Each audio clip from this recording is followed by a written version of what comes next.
Good evening, everybody. Thanks for according this opportunity to share my viewpoint with such an august audience and enrich my knowledge with inputs from you through questions. If you look at it, history of patent law in India, it dates back to century old, and it has been inherited from colonial, which was Patents and Design Act 1911. And further to that, pre-TRIPS provision was provided by Rajgopala Iyengar Committee, which was appointed by Government of India. And this committee, based on the Indian Patent Act 1970, had a provision of Section 5 in the Indian patent law, which specified that product patents in the field of drugs, chemicals, and food items are not patentable. As a result of this provision in Indian patent law, India emerged as a major generic source, and patent in 69 declined from 4,951 to 1,759 because of introduction of this section in Indian patent law. Thereafter, India became member of WTO in 1984, and TRIPS agreement was signed in 1994 and was effective 1995.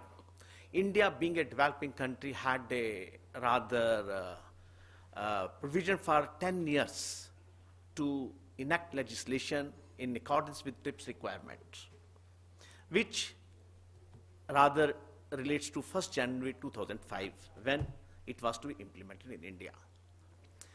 Because of complying to that requirement, Indian Patent Act underwent quite a few amendments. First was in January 1, 1995, then 2003, 2005. As a result of these amendments, whatever provision was there in the pre-TRIPS era, that Section 5, that was taken off. As a result of which, provision for filing a patent for product claims were also available. That was made available. How that could be rather taken care of, as it had to be effective 1st January 1995. Then India created a mailbox. They said whatever patents the companies they wanted related to patent products should be considered when this law comes into force, should be put in the mailbox. As a result of which, 8,926 patents were there in the mailbox, and major portion belonged to the foreign countries. Only few of those patents relating to the drug molecules, were pertaining to drug molecules. However, number of patents pertaining to drug molecules as a product claims were 9,000, clearly indicating me patent 2, meaning one product, but so many offshoots of that product in the form of salts, polymorphic forms, and likewise. This gives a rather scenario of the mailbox. This US was certainly a leader in that, and then India, UK, Switzerland, Japan, Sweden, blah, blah, all those countries. And this also gives a pharma patent out of the total patent list. How India went about enacting legislations which was complying with TRIPS requirement. It was first, it was procedural amendments in the patent law. What procedural amendment meant to provision of provisional application, which was not there earlier on. Everybody knows, need not to be elaborated on that. Requirements under Section 8, and which I will take up in due course, and also disclose, which I'll take up, and also provision of introduction of Section 3, which is a very, very, I would say, much talked about section in Indian patent law. That is non-patentable inventions, that is Me Too patent. Then provision of pre-grant opposition under section 25, this was introduced. Post-grant opposition, section 25 by 25(2). Compulsory licensing provision under section 84 and 89 and section 92. These sections were provided in post-TRIPS era in India. Now, due to time constraint, I cannot elaborate in detail about each subsection of the three. But under section 3, there are various provisions like frivolous inventions, inventions contrary to well-established natural laws, not patentable, commercial exploitation of primary use of inventions, which contrary to the public order of morality, and likewise, there are so many sections. However, one of the very important section is section 3D, which primarily relates to the pharma sector. Under this section, this salts, esters, ethers, polymorphs, metabolites, pure forms, particle size, isomers, complexes, combination and derivatives of known substances with enhanced efficacy are only patentable. This enhanced efficacy is a very, very subjective word. They say mere discovery of any new property or use for a known substance or of mere use of a known process, machine or apparatus, unless such known process results in a new product or implies at least a new reactant. Example, new use of aspirin for heart ailment, mere use of neem. This just exemplifies they are not patentable. But one factor I would like to mention over here is India should consider its rather application to other technologies also. For example, in smartphone, there are over 200 standards. And those standards primarily, major portion of those standards primarily relate to technologies. And those technologies are protected by patents. There is a possibility that many number of patents in the same technology domains might be a little incremental development in the same technology domain and having a series of patents.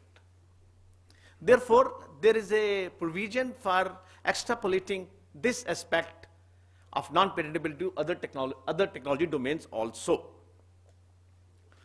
Now, I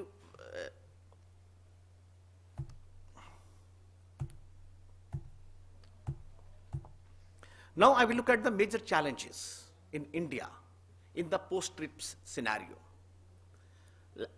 One is section 3B, which says non-patentable nanochemical inventions. And another is section 3D. I will take some examples, and section 8, section 25, section 84. I'll take one example each to have further, I would say, clarity on these aspects. For example, in section 3D, if you look at it, Novartis patent, which was a crystalline form of the original product, was denied. The matter was escalated to Supreme Court, and Supreme Court upheld the decision of the controller of examination. In this case, if you look at it, challenge before the inventor is how to present the case in the form of patent application to the patent office, wherein these aspects can be highlighted that it does amount to enhanced efficacy. For example, in one of the patents which was denied, was bioavailability was not considered as a part of the efficacy. But thereafter, learning a lesson from that judgment, quite a few patents in the earlier session, this speaker had said, after that quite a few patents have been awarded wherein bioavailability was justified in description of the patent application as increased efficacy. Therefore, there is a big challenge how the case is presented to the patent office in the form of patent application, where this matter gets addressed. Similarly, there is a case of section 8. Section 8 says any information relating to a patent application filed in India, information relating to foreign filing should be disclosed to the Indian Patent Office. This as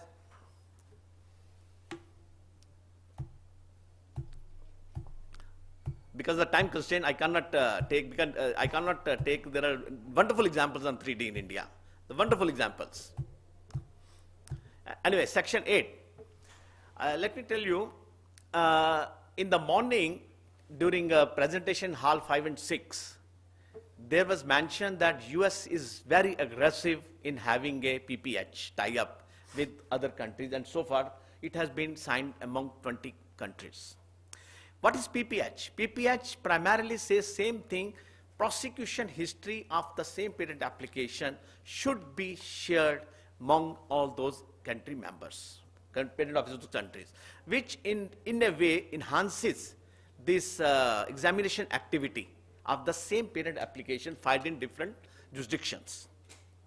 This is what PPH says. But PPH is at state level, whereas section 8 in Indian patent law is at applicant's level. That applicant, it is mandatory for applicant under 8.1 to share the information of foreign filings and examination report and office sections with the patent office when the examiner asks him. In section 8.2, there is a confusion. Maybe, what is maybe? Maybe gives a option, makes it probably voluntary, not mandatory, maybe. If at all, this is made stronger. Whatever is a pending lot of patent application in India, it takes awful lot of time for a patent application to under examination and then come to an eventual end, grant or rejection. This is something which plays a very, very important role in getting the needful done in respect of speedy examination and action in a patent application. This is a case study, Bayer and Natco of section 84. TRIPS agreement, article 27 says that every state member has to rather respect the patent rights of all other fellow state members, no matter whether the patent technology or product protected by a patent is made in the jurisdiction or imported. This is what article 27 says. In WHO, statement also says that even essential medicines are not available to masses in some developing or underdeveloped countries. In that scenario, the patented product in developing or underdeveloped countries, they are so expensive, they are beyond the reach of those masses at large in those countries. To address this effect, Article 31 was rather introduced, which states that those countries who do not have a provision or the patent are not being practiced in that jurisdiction, they have a provision to grant a compulsory license for domestic use under paragraph F. Thereafter came, okay, those countries which has got an expertise, technical expertise to manufacture, they will do it. They will make use of this section 31. How about the countries who do not have expertise? What will happen to them? They will be deprived of this thing because 31 bars the local countries to export.